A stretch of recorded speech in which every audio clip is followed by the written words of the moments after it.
How to stop sharing Instagram posts on Facebook. That's what I will show you in this video. But before we begin, make sure to subscribe to the channel and ring the bell to get notified whenever a new video is uploaded. With that said, let's get started. Now the process is very easy and simple, so just go ahead and open up your Instagram. And once you do that, click on the profile picture at the bottom right, then click on the three lines at the top right corner, then click on settings and privacy, and here click on your account center.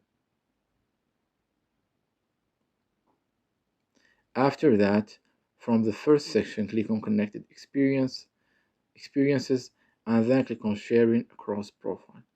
And here, as you can see, it says share from. Let's click on Instagram, and you will get to this page right here.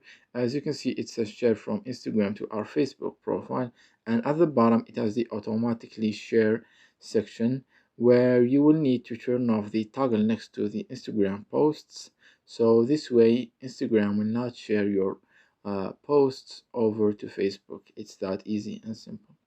So that was it for this video. That's how you can disable and turn off the Instagram post sharing to Facebook. If you have any questions, please leave them in the comment section down below.